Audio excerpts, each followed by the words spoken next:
السلام علیکم۔ میں ایک انتہائی اہم انفارمیشن آپ کو دینا چاہتا ہوں۔ سوشل میڈیا تو عام حالات میں بھی وارے میں نہیں تھا، عام حالات میں بھی اس کو برداشت کرنا مشکل تھا۔ اب تو ہم حالت جنگ میں، اتنی فیک نیوز، اتنی افواہیں پھیلائی جا رہی ہیں جن کا مقصد یہ ہے کہ پوری پاکستانی قوم کو ذہنی طور پر مفلوج کر دیا جائے، ہمارے اندر سے بھی اور ہمارے باہر سے بھی۔ خدا کے لیے آپ الرٹ رہیے، اور کوئی بھی خبر آپ سنتے ہیں تو وہ کسی ادارے سے، ذمہ دار ادارے سے، جو کہ سرکاری ادارہ ہو پاکستانی، یا کسی ذمہ دار نیوز ایجنسی سے ویریفائی کیے بغیر تسلیم نہ کریں۔ ہمارے یہاں لاہور میں کیا ہو رہا ہے، وہ جی واگا بارڈر میں پتہ نہیں ادھر سے کوئی آ گیا اندر، ادھر سے میزائل ہو گئے، ادھر سے ٹینک آ گئے، ایسی افواہیں پھیلائی جا رہی ہیں۔ ابھی میں ہو کے آیا ہوں، کچھ بھی نہیں ہے، پرسکون ہے جی۔ ڈی ایچ اے کا فیز 4 اور فیز 5 جو ہے وہ تو پتہ نہیں پتہ نہیں آپریشن میں ہو گیا ہے، کیا ہو گیا ہے، بند ہو گیا ہے۔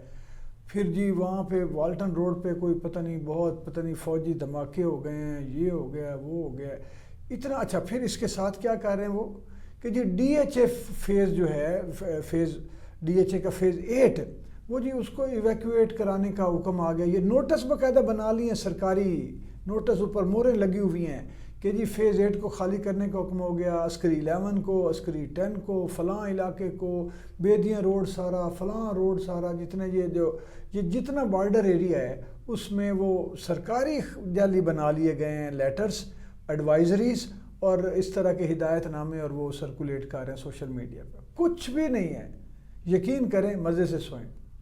وہ بیٹھے ہوئے ہیں نا الرٹ، پورا ایک نہیں، مسلح افواج ساری اور تمام سول ادارے، یہ سب سیکورٹی فورسز اور سول ادارے الرٹ ہیں۔ اگر وہ کچھ بتائیں گے تو پھر ہم ان پر عمل کریں گے۔ اگر کوئی بھی اطلاع آتی ہے تو پھر جو ہوگا، مثال کے طور پہ آپ اپنے جو آپ کے یونین کونسل کے ہیں دفاتر، ان سے آپ کنفرم کر سکتے ہیں۔